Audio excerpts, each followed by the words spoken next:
The iron-choosing chain cut into my palm when I refused to let them pull me back. I should have opened my hand. Any sensible woman would have. The chain was ceremonial, polished bright enough to catch every torch in the great hall, heavy enough to remind every unmated daughter in the realm that choice was never as free as the crown pretended. A silver loop for the bride. An iron loop for the chosen male. Once the links touched skin, witnesses would remember. Priests would record it. Packs would sharpen their teeth around the consequences. And I was standing in front of all of them with my fingers locked around iron meant for a man no noble house would even name aloud. The hall went so silent I could hear the braziers hiss. Across from me, the rogue the court had prepared stood frozen on the lower step. Derek of the Ash Fringe. Slim, clean-blooded, carefully humbled for the occasion. He had the look of a man trained since boyhood to lower his eyes without appearing weak. The crown had chosen him because he was exactly what they wanted me to choose. Harmless, grateful, easy to place on a leash. He was not the one I walked toward. Gasps followed me like a wave breaking against stone. At the far edge of the choosing floor, beyond the carved line reserved for titled blood, stood the other male, the one the guards had brought in only to prove what I should fear. He wore no crest, no family colors, only black leather scarred white with old claw marks. A restraint collar ringed his throat, thick as my wrist, chained to 2 iron posts hammered into the floor. He did not bow. He did not look away. He looked at me the way a starving wolf looks at a trap, measuring pain, not mercy. Someone behind me whispered, "Don't be stupid." Someone else said, louder, "That thing isn't a candidate." Thing. The word struck harder than it should have. Maybe because I knew too well how quickly a room full of powerful people could turn a person into a category. Useless. Unwanted. Burden. Omega. I kept walking. My slippers skimmed over the inlaid moonstone. Every pair of eyes in the hall seemed to press between my shoulders. On the dais, the Alpha King sat rigid beneath the antlered crest of the throne, one hand curled over the carved armrest. He had expected compliance tonight. Not love, not even joy. Only obedience wrapped in ritual. When I reached the chain mail, one of the royal wardens stepped in front of me and crossed a spear to bar my path. "Lady Elara," he said through clenched teeth, "you will return to the proper place." The proper place. A strange calm settled over me then, cold and clean. Move. His jaw flexed. He killed 3 men in the border pits. The male in chains gave a low, humorless laugh. Only 3. A few courtiers recoiled. Others smiled, relieved by the cruelty in his voice. It made him easier to hate. The warden tightened his grip on the spear. "You are being tested, my lady. Do not fail in front of the realm." Tested. So that was what this was. Not a choosing. A performance. A lesson dressed as honor. They had put the weak rogue on one side and a monster on the other, trusting fear to do the rest. But fear was not the strongest thing in me. Not anymore. I lifted the iron chain. The warden lowered the spear point to my ribs. The move was small, almost polite. It changed everything. The hall erupted at once. Shouts, boots scraping stone, silk rustling as nobles half rose from their seats. But the danger was real now, sharp enough to feel against my dress, and for one suspended heartbeat no one moved quickly enough. No one except him. The chained male struck first. His arm snapped out so fast the warden never finished his threat. Iron roared. One restraint post ripped half free from the floor as he yanked against it. Iron screamed through the hall. The sound hit stone columns, silver platters, and ribs alike. It turned every lifted goblet still. Splinters burst from the restraint post as the chained male tore it half out of the floor, and the warden stumbled backward with both hands raised too late to save his throat. Gasps broke from the noble tables in one long wave. Not graceful, not controlled, pure animal fear. The scent changed first. Spiced wine and roasted meat vanished beneath something older. Ozone, wet pine, blood warmed by rage. It rolled through the choosing hall so fast, even those who looked away felt it brush the backs of their necks. Beast everyone fears stood in the center of it, one wrist still locked in iron, one chain dragging like a dead serpent across the stone. He had not shifted. That was the terrifying part. No fur, no claws, no bared fangs. Just a male broad enough to make every guard around him look suddenly mortal, his head angled slightly toward the dais. his body placed between danger and the one woman foolish enough to have spoken for him. Public Choice could feel the entire realm staring at her. Not with pity now, with blame. The weak rogue prepared for her had gone pale at the edge of the ceremonial ring. Outrage and humiliation fighting across his face, while his family shouted over one another for order, for punishment, for her to be corrected before custom itself broke apart. Silk sleeves flashed. Rings glittered. Someone called her cursed. Someone else called for her removal. False order did not rise quickly. That was how power worked in this court. Panic for everyone else. Calculation for the one who owned the room. When false order finally stood, the noise thinned on instinct. Take one more step, false order said to the chained male, voice calm as polished glass. And she dies first. The words sliced clean through the chaos. Public Choice went cold. Not because she believed the threat was empty. Because she knew at once it was not about her life.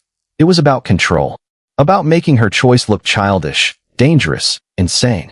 About turning this single act into proof that she had to be overruled for the good of everyone present. A dozen guards shifted toward her. That was the real strike. Not steel. Not claws. Position. They meant to seize her body, call it protection, and erase her decision before the witnesses could carry the truth beyond these walls. Beast everyone fears saw it too. His shoulders tightened. The chain in his fist groaned. Don't, Public Choice said. The word left her before fear could stop it. Every face swung toward her again. Even the guards hesitated, startled less by the sound than by the fact that she had spoken into this level of danger without trembling. She did tremble, deep inside, in the hidden place where private fear lived and breathed and begged her to take it back, bow her head, choose safety, survive the hour. But survival had already changed shape. If they dragged her away now, then the choosing had never belonged to her at all. If anyone touches me, she said, louder this time, they do it as witnesses to their own fraud. A shock ran through the hall sharper than the first. False Order's expression did not crack, yet something colder settled behind the eyes. You mistake spectacle for law. No, Public Choice said. I finally see the law was only ever spectacle. Silence dropped hard. The weak rogue opened his mouth as if to rescue the moment for himself, to claim injury, to demand the bond by tradition, but Beast everyone fears turned his head just enough to look at him. Just a look. Nothing more. The rogue shut his mouth so fast his teeth clicked. That should have been the end of it. Instead, False Order smiled. A small smile. Worse than anger. Then let her be educated, False Order said. The command came with a flick of 2 fingers.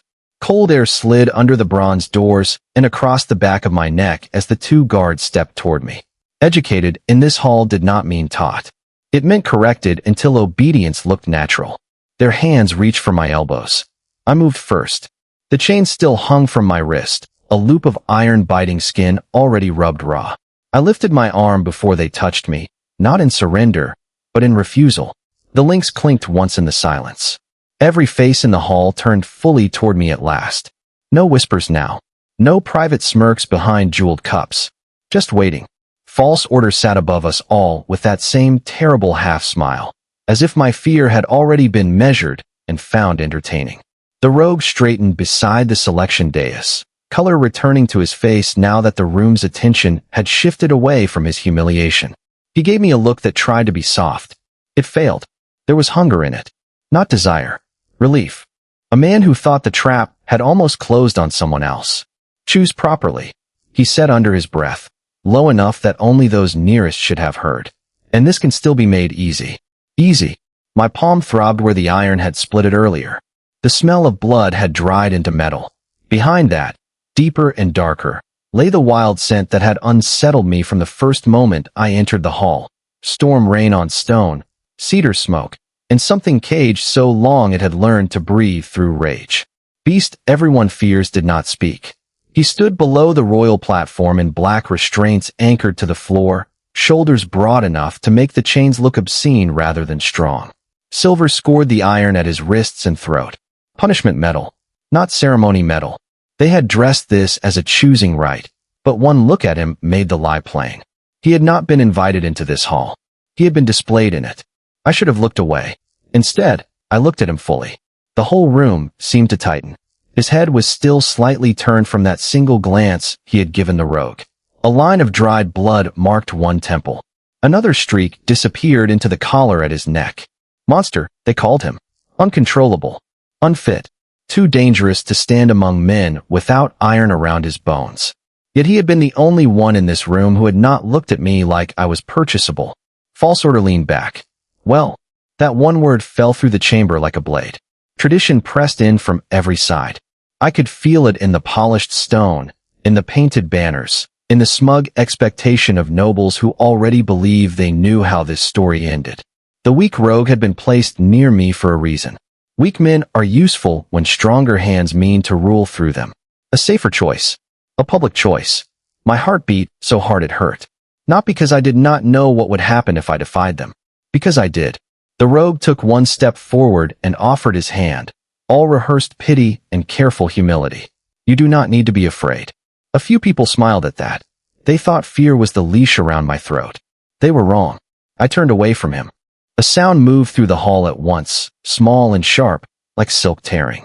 The guards reached for me again. Too late. I walked past the rogue. Past the carved mark on the floor where custom said I should stop. Past the place any sensible woman would have stopped. Every step changed the room. I could feel it happen. Breathing halted. Jewelry stilled. Even the torches seemed to lean. Beast everyone fears watched me come toward him without moving anything but his eyes. Up close, the damage was worse. Bruises darkened one side of his jaw. The silver at his throat had burned a faint angry ring into his skin. Silver had a smell when it burned skin. Sharp. Bitter. Clean in the cruel way a blade looked clean after being wiped. I stopped close enough to see where the collar had eaten into Beast everyone fears' throat. The hall behind me had gone so silent that the crackle of torch fire sounded loud. No one laughed now. No one whispered. Hundreds of eyes pressed against my back, waiting for me to break, kneel, apologize, anything that would make sense again. Instead, I lifted my hand. A few gasps scattered through the chamber. The chain still hung from my wrist, its iron links cold and heavy. Proof of the choice I had already made. Beast everyone fears watched my fingers come toward the burned ring at his neck. He did not lean away.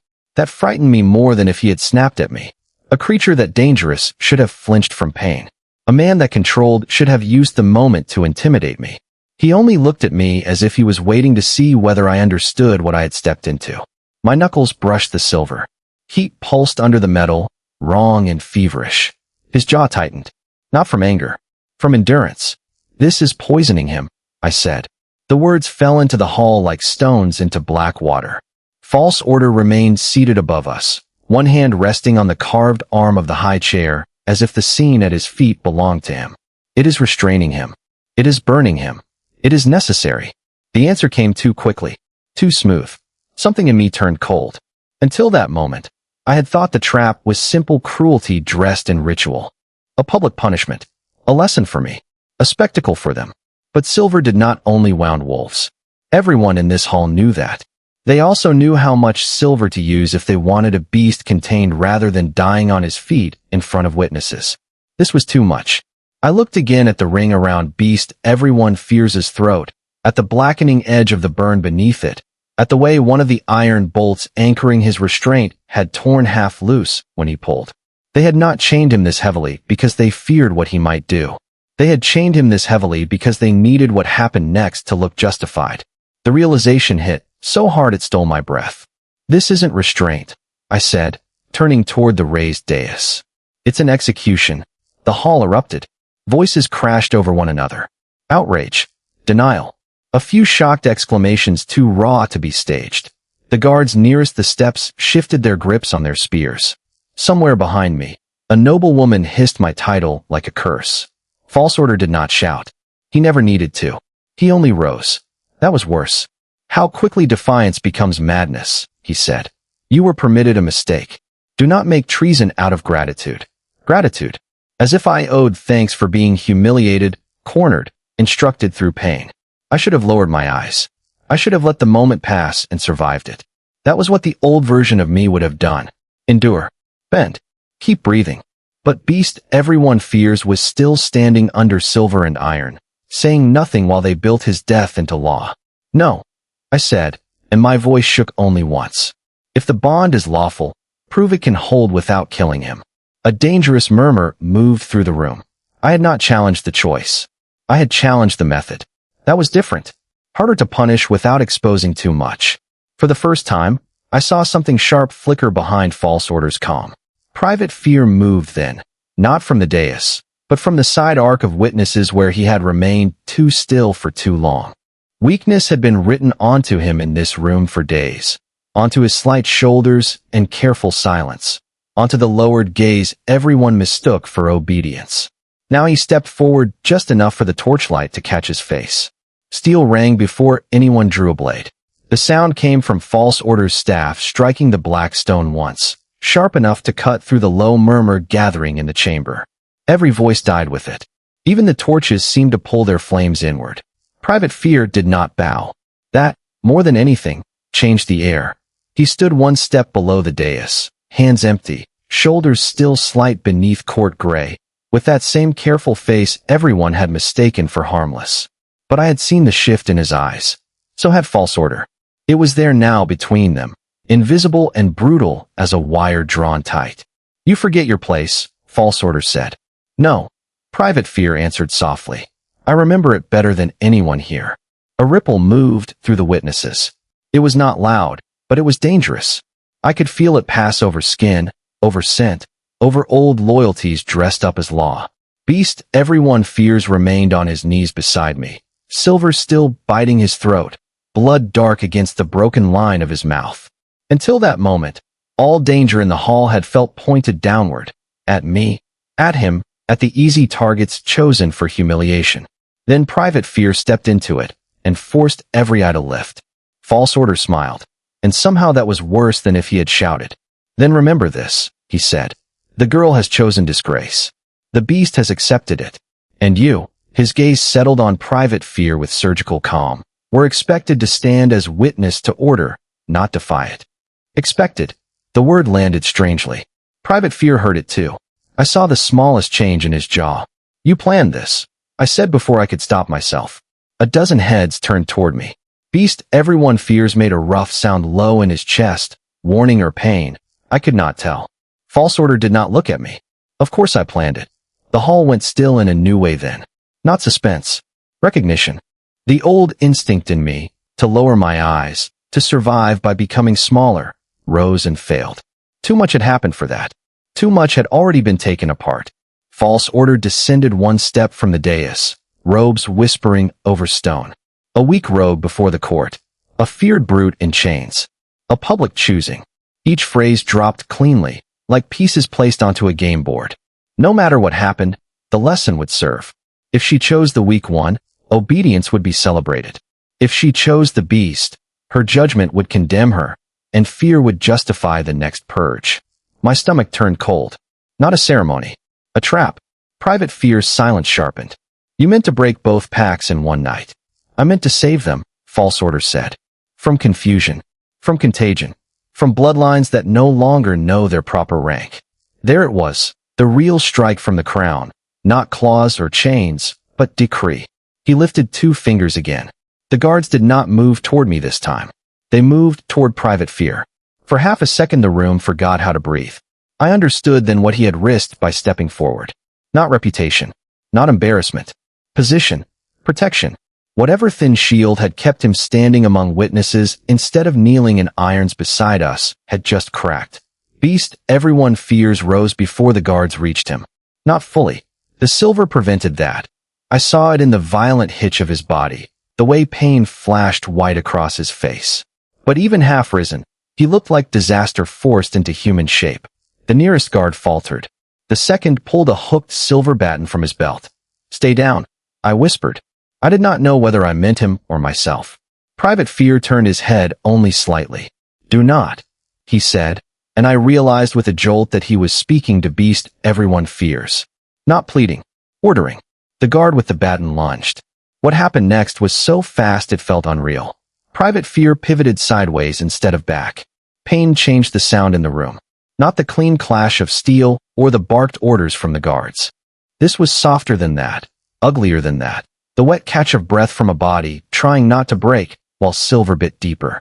Private Fear's sideways pivot sent the hooked baton past his ribs instead of into them, and in the same motion, he caught the shaft with one hand. For one stunned second, nobody moved. Then the chamber seemed to remember itself all at once. False Order rose so abruptly that the carved arms of the high seat groaned under the force of it. Seize them both. The command struck the walls and came back sharper. I should have stepped back. Any sensible woman would have. I had already chosen ruin once tonight in front of the whole court. I had already felt the room turn against me like a pack scenting weakness. But what I saw in that instant stopped me cold. Private Fear did not wrench the baton away like a frightened man fighting for survival. He turned it, precisely, and let the nearest guard's own momentum carry him to one knee. No wasted movement. No wild panic. Just control. The kind men spent years learning. The kind boys born low were never supposed to have. A murmur rippled through the witnesses behind me. Where did he? That stance. No rogue fights like that. The guard on one knee looked up in disbelief. Private Fear could have broken his wrist. I saw the opening. So did everyone else. Instead, he released the baton and stepped back. Mercy. That shocked them more than violence would have. Beast everyone fears lifted his head at last. Blood darkened the line of his mouth. The silver collar still smoked faintly against his throat, and fury rolled off him in waves so dense I could almost taste the iron in it. But he stayed where he was. Because he had been ordered to. A colder realization slid through me. It was not Beast everyone fears who had just changed the room. It was Private Fear. False Order understood it too. I saw the moment in the tightening of that mouth, in the hand gripping the black staff hard enough for the knuckles to pale. Enough theater, False Order said. Take the mask off him. Mask. The word struck deeper than the command. Two more guards moved in, slower now. Not with the confidence of men restraining a weak witness. With caution. With doubt. Private Fear did not resist when they reached for him. That frightened me more than if he had fought. One guard caught his shoulder. The other seized his jaw and turned his face toward the torchlight. I saw anger flash in the first one's eyes, as if the features before him had insulted him simply by existing. Then his thumb found the seam. A hush fell so quickly it felt like the whole chamber had stopped breathing.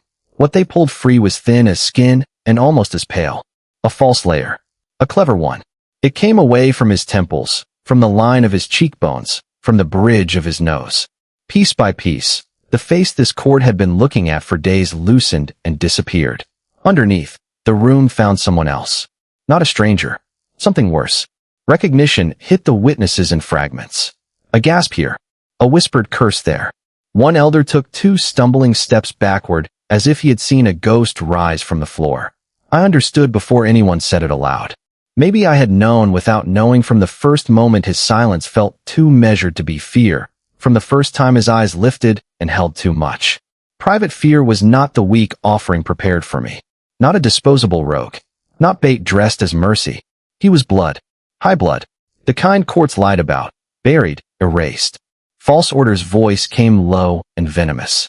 You should have stayed dead to this house. The words landed like a blade. A prince then. A prince then. The realization did not arrive like light. It hit like a door slamming shut behind me. Everything in that chamber rearranged itself around those 6 words. The silver collar marks at Private Fear's throat. The discipline in his silence. The way False Order had never once looked at him with disgust alone, but with the colder hatred people saved for living evidence. Not a stray dragged in for spectacle. Not a weak rogue offered to humiliate me. Something far more dangerous. Something they had tried to bury. A murmur spread through the chamber, thin at first, then swelling into panic. Guards glanced at one another instead of at False Order. The nobles along the outer steps had gone pale. I could almost hear the shape of their thoughts catching up to mine. If Private Fear was blood, then this was no broken mating farce anymore. This was succession. Treason. A lie old enough to poison a kingdom. False Order recovered first. That was what made him terrifying. Not rage. Control. Seize them both, he said. Not shouted. Not pleaded. Said, as if the world still answered because he had named what it should be. No one moved. For one breath, maybe 2, the entire chamber hung there in that refusal.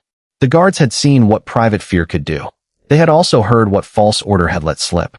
And Fear was changing sides. False Order's mouth hardened. Anyone who hesitates stands against the crown. The word crown landed wrong. Too heavy. too practiced, as if he had been wearing it in his mouth longer than anyone had noticed. Private Fear had gone very still beside me, not the stillness of surrender, the kind that came before violence, before breaking, before the moment a hunted thing decided dying clean was better than being dragged back in chains. Blood ran from the cut at his side and darkened the floor near my shoes. His breathing had turned shallow, controlled, failing. That was the breaking point, not his, mine. I had spent too long surviving rooms by enduring them, lowering my eyes, measuring danger by tone, making myself small enough that cruelty passed over me and landed somewhere else. That training had kept me alive. It had also built the cage they expected me to die inside. I stepped in front of him. The motion was small. It changed everything. A hiss went through the chamber. False Order looked at me as if I had struck him. "You will move," he said. No, my voice surprised even me. It did not shake. Maybe there was no room left for fear once something deeper stood up inside it. His gaze dropped to the bond mark at my wrist, then lifted back to my face. "Do you understand what stands behind you?" "Yes." The answer came before I could soften it. "A man you tried to erase." Private Fear's hand caught my sleeve for a second. Not to stop me, to warn me. I felt the strain in his fingers, the weakening strength, the last restraint of someone who knew exactly how much blood he had left. False Order took one step down from the raised black stone. "You were given a place, protection, honor beyond your station. And in return you choose scandal, bloodshed, and a feral claimant no law would recognize." The old shame was there in the room, offered to me like a leash. Lowborn, ungrateful, emotional, female enough to be managed, omega enough to be bartered, soft enough to be corrected. I was done swallowing it. "You call this honor?" I said, and the words carried harder than I meant them to. "You tied silver on a wounded man and put him before me as bait. You built a ceremony out of a lie. You wanted me to bless a burial while he was still breathing." A few heads turned then, not toward False Order, but away from him. That mattered. Power did not crack all at once. First it lost the room. False Order saw it too. His face changed. The silence after my accusation did not feel empty. It felt crowded. Every breath in the hall seemed to scrape against stone, against steel, against the ragged edge of something no one could pretend not to see anymore. Torchlight shook along the pillars. Smoke curled toward the rafters in thin black ribbons. The scent of burned silver still hung in the air, sharp enough to sting the back of my throat. Below it was blood, sweat, wet wool, fear. Not mine alone this time. False Order did not shout first. That was what told me he understood the danger. His gaze moved over the gathered witnesses one face at a time, measuring which loyalties still held and which had already slipped. The old confidence was gone from him now. In its place sat calculation, cold and fast. He was no longer trying to look righteous. He was trying to survive. "You speak with unusual boldness," he said at last, his voice smooth enough to almost hide the strain in it. "For someone who does not understand what she has interrupted." "I understand enough," I said. "You hid a living man under silver and called it tradition." A murmur rolled through the chamber, lower than before, but wider. Not outrage now. Recognition. That was worse for him. Beast everyone fears had gone very still beside me. I could feel the heat of him without looking. Not just the heat of a body, but the violent restraint in it. The kind that made the room watch him with the same terrified attention men gave a storm line over open land. The silver had been cut from him, but the angry marks remained around his throat and wrists, red and raised against skin torn by old scars and fresh struggle. He could have ripped this hall apart. He did not. That choice landed harder than any threat. False Order saw it too, and his mouth tightened. He shifted tactics in the space of a heartbeat. "Guards," he said, not loudly but with the force of habit. "Seize the rogue woman. The beast is not to be harmed until he is secured. If either resists, kill them both." No one moved. The order struck the chamber and died there. I watched the exact moment he realized obedience had become uncertain. His shoulders did not sag. A man like him would never allow that in public. But something in his face thinned. The mask had started to split. One of the older captains near the dais lowered his eyes instead of raising his blade. Another took a single step back.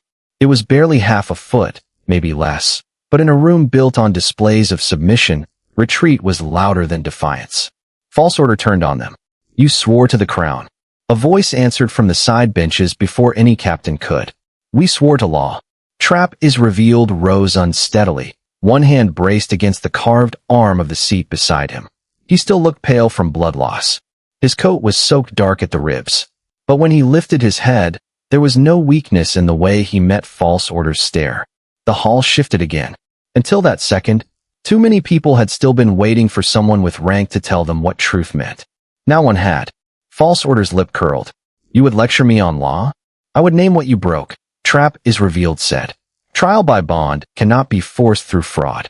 Silver restraint without sentence is unlawful. Concealment of bloodline before witness counsel is treason against succession. That last phrase moved through the room like a blade pulled slow from a sheath. Succession. Not scandal. Not cruelty. Not private corruption. Something bigger. Something that touched every oath in the hall. My heartbeat kicked so hard it hurt. Prince. The word from before returned with new weight. I looked from Trap is revealed to beast everyone fears, and this time I understood what had not been spoken aloud. False Order had not built tonight's lie just to humiliate me. False Order had not built tonight's lie just to humiliate me. He had built it to decide who would rule after blood. The thought hit so cleanly it steadied me. Around us, the hall still looked like a feast broken by violence. Overturned goblets, wax dripping sideways, guards with their hands on weapons they no longer fully trusted, elders frozen between outrage and fear. But underneath that mess, something older had come awake. Every oath in that room had shifted. Every eye kept moving. Not to me, not even to beast everyone fears, but to the space between him and Trap is revealed. A line. A claim. A truth no one had planned to survive the night. False Order recovered first. He always did. You hear one reckless word, he said, voice sharp with command, and let panic make a kingdom from it. He is nothing but what he has always been. Beast everyone fears stood with blood on his mouth and fire in his gaze. Until that moment, the room had treated him like a weapon turned loose. Looking at him now, I saw the thing they feared more than his violence. Legitimacy. Trap is revealed took one step forward. Then say it plainly, he said. False Order's jaw locked. Say whose son he is, Trap is revealed said, louder this time, forcing the words into the center of the room where no one could pretend not to hear them. Say why he was hidden. Say why every challenge tonight was arranged to make public choice bind herself to a weak name while the true threat was cornered and slaughtered under ritual law. The hall erupted, not with motion, with sound. A dozen breaths. A curse. Someone dropping to one knee as if balance itself had failed. I did not wait for permission. That, more than anything, changed the night. I stepped away from the place where I had been judged and crossed the distance to beast everyone fears. Every stare followed me. My pulse was hard enough to blur the edges of the room, but my feet did not stop. I took his blood-warm hand in both of mine and turned, not to False Order, but to the elders seated behind him. You all watched me as if my choice were a spectacle, I said. My voice carried farther than I expected. So witness the rest of it. His hand tightened once. Not to control me. To warn me what this would cost. I already knew. I was offered a safe match, I said. A manageable one. A bond that would offend no one and threaten nothing.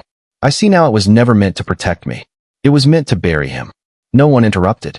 Even False Order understood that if he cut across me now, he would look afraid. So hear me clearly, I said. I do not withdraw my choice. I confirm it. Not because he is harmless. Not because any of you approve. I choose beast everyone fears with full knowledge of what this hall tried to hide. A shock ran through the room, but it was not the same shock as before. Before, they had heard defiance. Now they heard law. Our customs were cruel in 100 ways, but they were old, and old things could turn against the people who used them badly. A public choosing, once witnessed and answered, could not be erased without declaring every house oath in the realm conditional. If they broke this one because they disliked the man, then every alliance in the kingdom became weakness disguised as ceremony. They knew it. That was why the silence turned frightened. False Order's face went pale with a fury so pure it almost looked like grief. You stupid girl, he said softly. No, I answered. You only needed me to be one. Trap is revealed gave a single, humorless laugh. One of the eldest women at the long table rose slowly to her feet. Her silver bracelets clicked against each other like tiny chains breaking. If the choosing stands, she said, then the challenge was corrupted.